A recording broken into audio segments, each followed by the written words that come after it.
Hello, everybody. Welcome back to Beer and Money. My name is Ryan Burklow. And I'm Alex Collins. And on today's episode, we're going to be talking about how to use the 4 building blocks of retirement income. Yeah, it's kind of crazy that it's only 4 simple building blocks and people make it as ridiculously hard and complicated as they do. You know, I think that's in many areas of our life.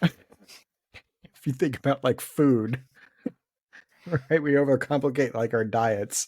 But that being said, before we dive into the topic, Alex, what are you drinking today? Today, I am drinking Flocktoberfest. It's a lager. That's so funny that you got that. I went to that festival yesterday. Oh, really? Yes. Yeah. So it's Black Raven's take on Oktoberfest beer. Yeah. So Black Raven holds a Flocktoberfest, as Alex is about to drink. They call it Flocktoberfest. They hold it every September, and so my family and I went there yesterday and enjoyed. Actually, it was yesterday. It was Saturday. And we enjoyed a beverage out in the sun. Would love to hear your opinion of the beverage that you're drinking, Alex. What do you think?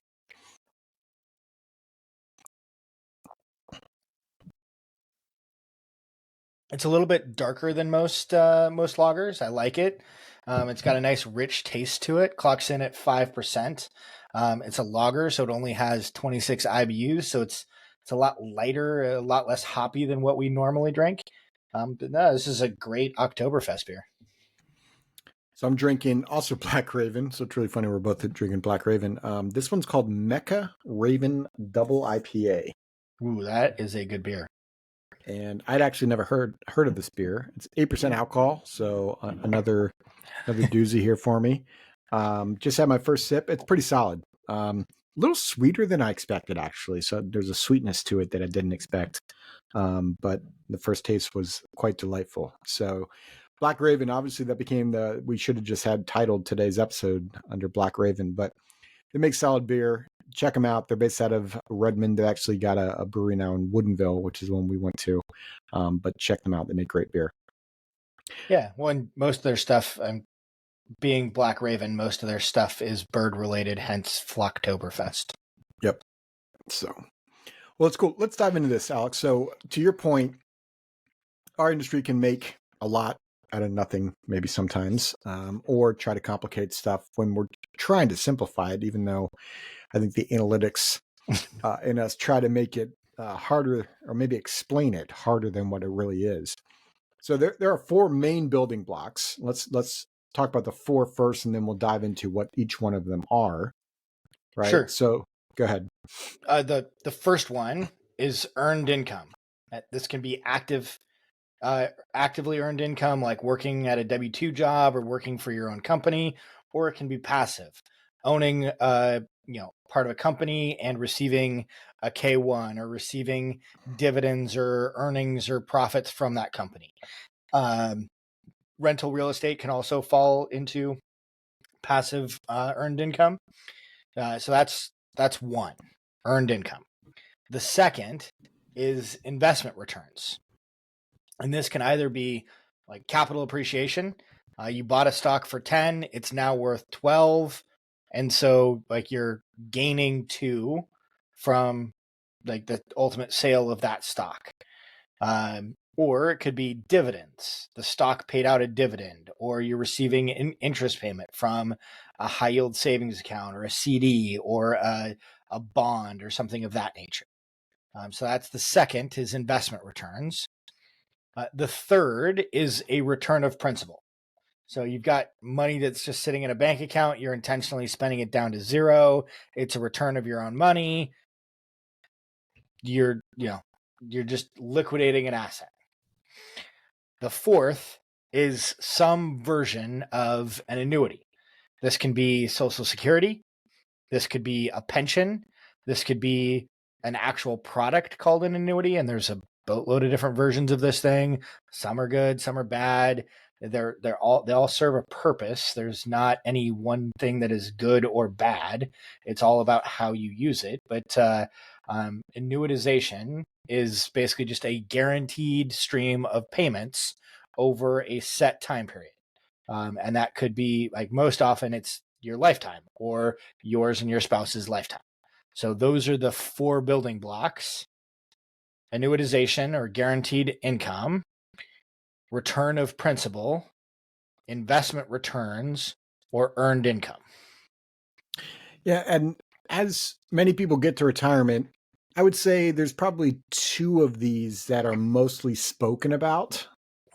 And that tends to be the investment returns component or annuitization, which typically is the Social Security or pension component. I think those are the 2 main pieces that are normally spoken about when it comes to retirement income planning. And unless you own the business, right, that's where the earned income might come into play, or if you own real estate.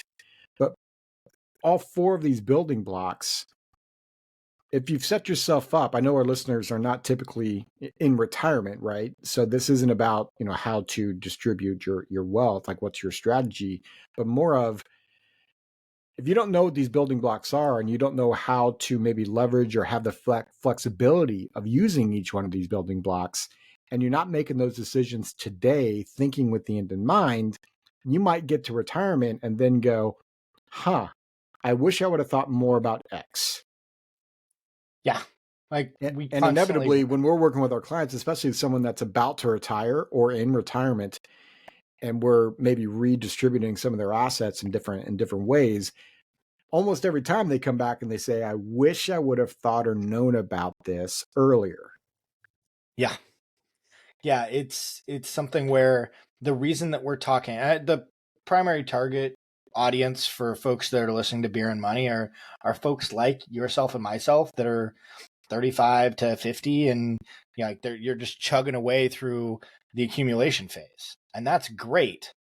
But the location of where you put your money during this phase is hugely important, because it speaks to what flexibility you're going to have when it comes time to distribute.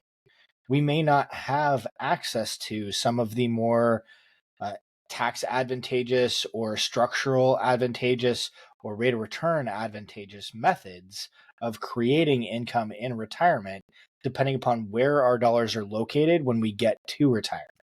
So going through this planning and having, like you said, Ryan, that end in mind is critically important during the accumulation phase. And I know this is a retirement income episode that, that tends to be the focus, but the fact of the matter is it's also living the life today, right?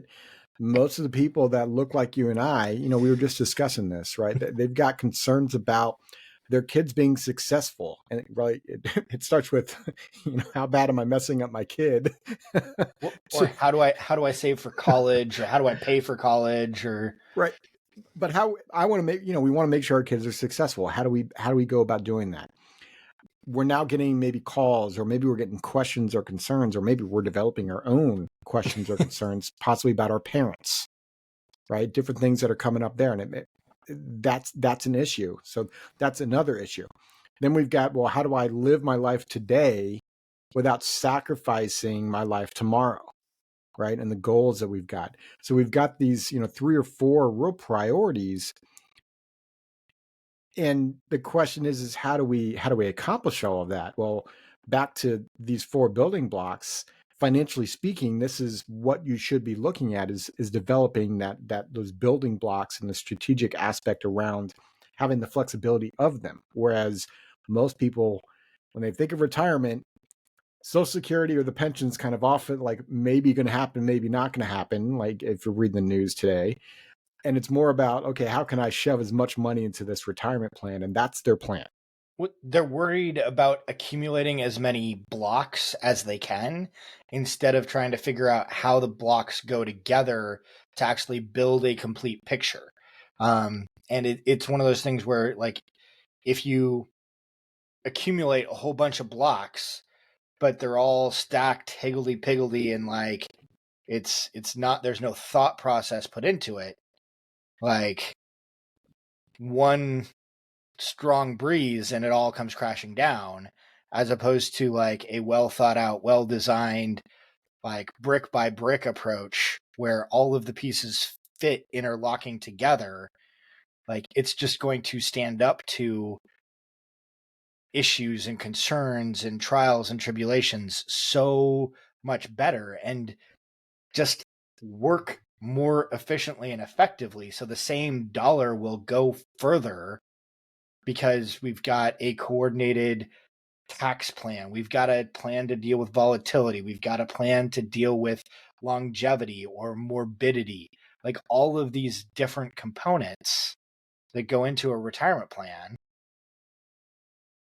become much more easy to understand when we understand what the building blocks are and then proactively create a plan of how do we put them together. Yep.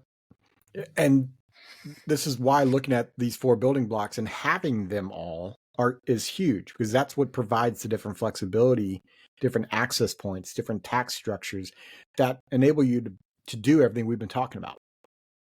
And just so we're clear, there is no one building block that is better than any of the others. Like they all have their pros and their cons, and it's using the mix of them appropriately together that creates the strong foundational plan upon which everything gets built. Yeah. If you're a business owner, you already have a high risk in your business, right? So you may not have as much in the way of maybe as much money in, say, the stock market, like true volatility in that aspect, because a lot of the risk you took is in the business. So maybe you've got a more structured type of investment piece where it's not as volatile, not as risky because of that. So that earned income or the passive income might be a bigger block. The investment return might be a smaller block. And then maybe the return of principal is another bigger block, right? Like this is the design work of the financial plan that you should be looking at. But you also might have more risk with like when you go to exit your business. Yep. Like, okay, are we exiting our business into a good market or a bad market? And how does that impact us? And what are the ways that we can go ahead and reduce down that volatility or that uncertainty around whether it's a good time to liquidate or a bad time to liquidate? So these are the questions you should be asking yourself. These are the 4 building blocks that we wanted to make sure you're aware of exist so that you can help yourself make the decisions today so you can ultimately have the flexibility in the future, which takes us to the question of the day, Alex. Our question today is, how flexible is your retirement income plan? So head over to beardmoney.net, and there's a spot at the top of the page that says contact us where you can answer that question. Or if you have questions from this episode, it's a great spot to reach out to us for those questions. We can help maybe answer them on maybe one of our future episodes. Look, we started this podcast to help you think differently about your money so that you can live the life that you want, take care of your family the way that you want with the values and goals, take care of your parents, living life today and as well as accomplishing your goals. So if you got anything out of today's episode, share it with your friends, share it with family members, right? Share it with your coworkers, because that's the whole purpose of this episode, is to be that resource for you. So we hope you got something out of today's episode. And as always, Mr. Collins, cheers and enjoy Oktoberfest.